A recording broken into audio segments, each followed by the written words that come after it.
노후에 을 투자한다라고 하는 것은 상당히 좀 위험하다. 젊었을 때는 투자에 실패를 하더라도 만회할 기회가 있지만 60대 이후에는 그걸 만회할 수 있는 기회가 거의 없거든요. 고령층 같은 경우에는 투자를 하는 경우가 많을 수밖에 없거든요.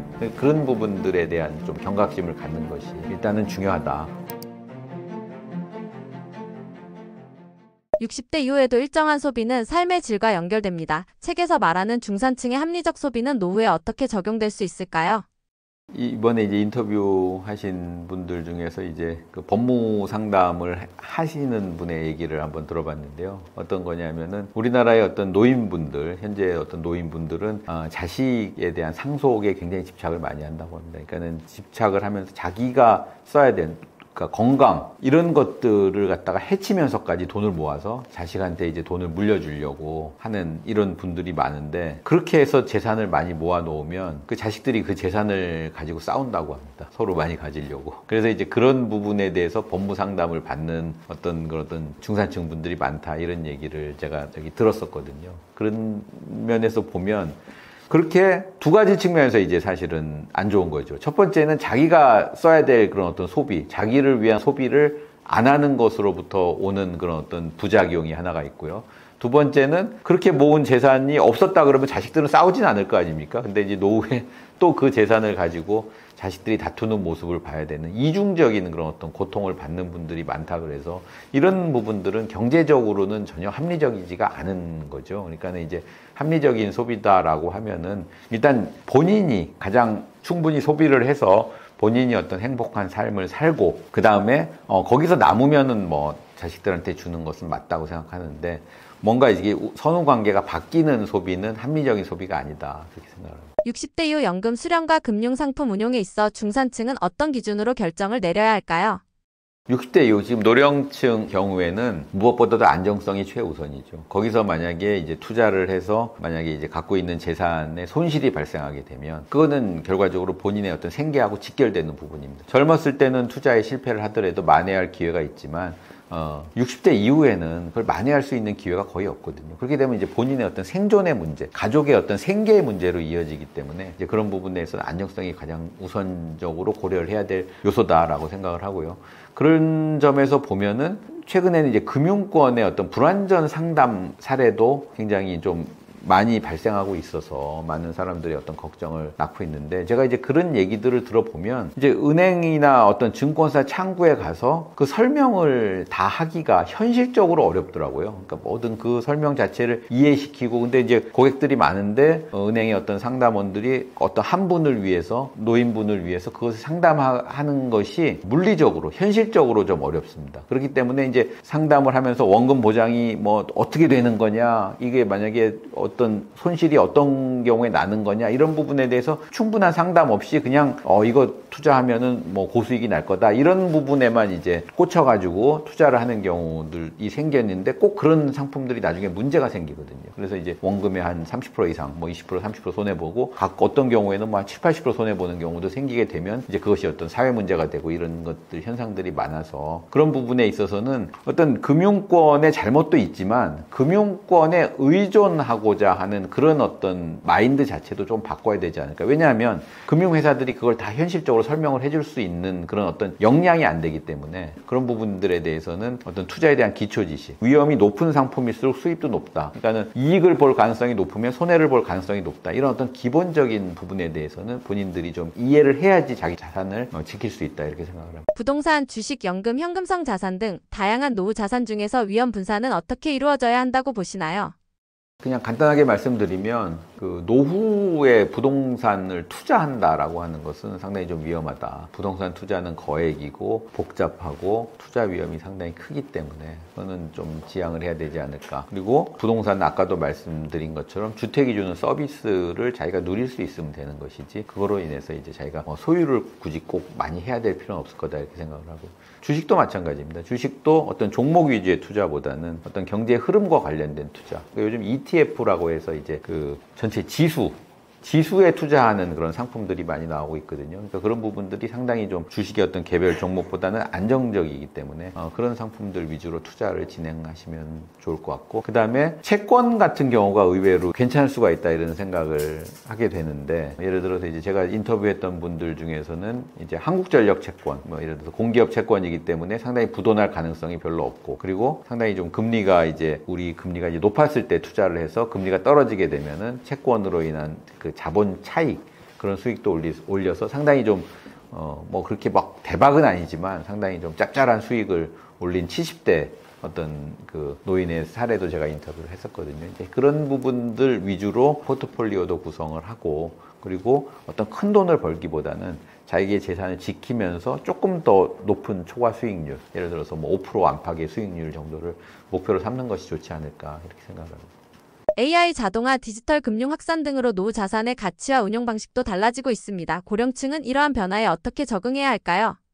AI와 어떤 디지털 금융의 확산, 이런 것들은 투자의 방법과 관련된 얘기입니다. 투자의 원칙과 관련된 것이 아니라 투자를 조금 더 쉽게 만들어주는 그 요인들입니다. 뭐 AI를 자기가 습득한다 그래서 투자의 기회가 많아지는 건 아니다는 거죠. 그 투자의 방식이 바뀌는 건 아니고, 그러니까 투자하기가 조금 더 쉬워지는 이런 어떤 문제다라고 하는 말씀 먼저 드리고 싶고요. 그 다음에 투자의 원칙은 뭐 한 과거나 지금이나 몇백 년 전이나 지금이나 달라진 게 없습니다. 많은 분들이 이제 공짜 점심은 없다 이렇게 말씀을 많이 하시는데, 가만히 공짜로 자기가 아무것도 안 하고 아무 대가도 안 치르고 많은 것을 얻는다라고 하는 거는 사실은 그런 거는 갈수록 없어지는 것 같습니다. 그렇기 때문에 고위험 고수익의 원칙은 항상 지켜져야 될 것 같고요. 그 다음에 이제 그 워렌 버핏, 제 얘기가 아니라 워렌 버핏 그 주식 투자를 통해서 굉장히 세계적인 그 갑부가 된 워렌 버핏은 투자의 원칙이 뭐냐 이렇게 물어봤을 때 모르는 투자는 하지 않는다 이렇게 얘기를 했습니다. 자기가 모르는 거에 대해서 투자를 하는 것은 가장 그 투자의 기본을 지키지 않는 것이다. 그렇기 때문에 그 고령층 같은 경우에는 모르는 투자를 하는 경우가 많을 수밖에 없거든요. 그런 부분들에 대한 좀 경각심을 갖는 것이 일단은 중요하다, 이런 말씀 드리고 싶습니다. 노후 자산의 관리뿐 아니라 자산의 이전 문제도 60대 이후 중산층의 중요한 이슈입니다. 중산층 경제학에서 말하는 상속의 의미는 무엇이며 어떤 준비가 필요할까요?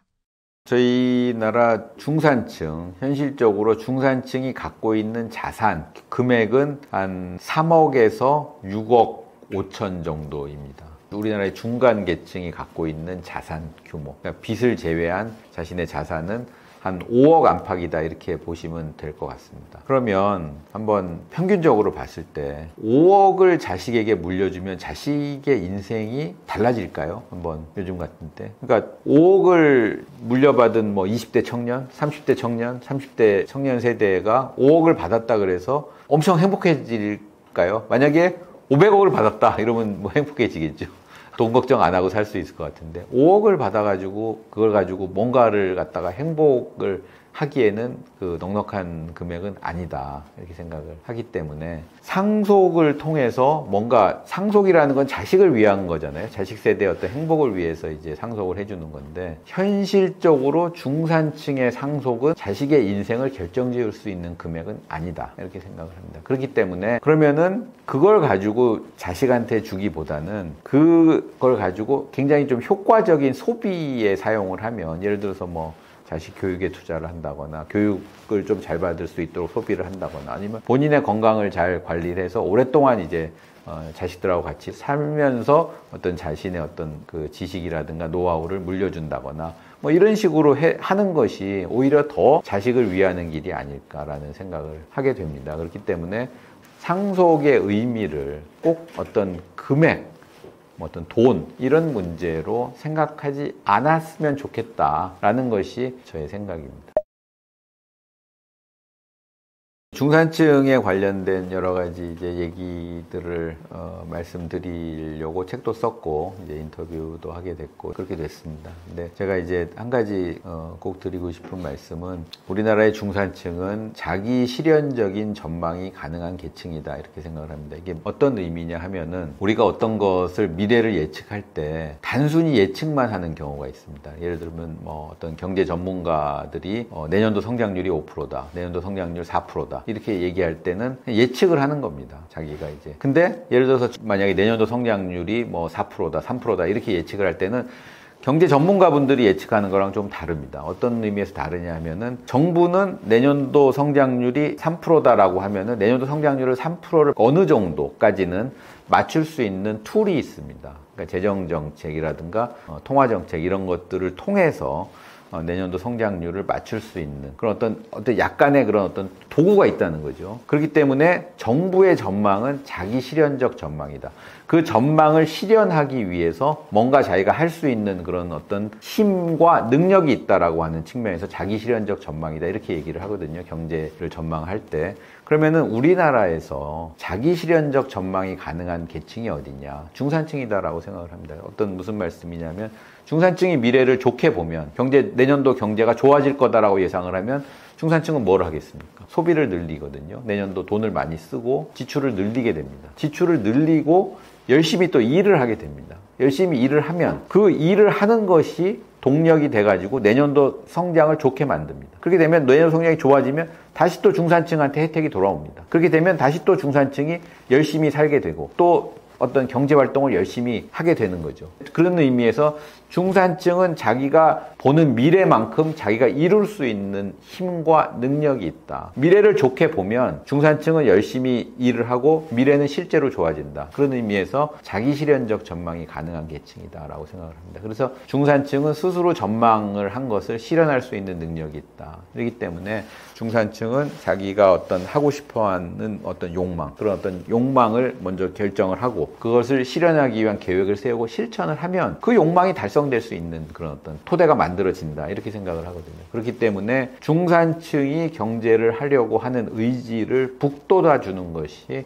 지금의 우리나라 경제 문제를 해결하는데 굉장히 중요하다. 이런 생각을 하고요. 또 중산층이 그런 어떤 그 의기투합을 하면 우리 경제를 또 위기에서 끌어낼 수 있는 그런 어떤 능력이 있다라고 생각을 하기 때문에 많은 중산층 여러분들이 자기의 어떤 경제적인 위치를 정확하게 인식을 하고 그리고 거기에 맞춰서 열심히 어떤 경제 행위를 할 수 있도록 이렇게 조금 여러 가지 분위기가 형성됐으면 하는 것이 바람입니다.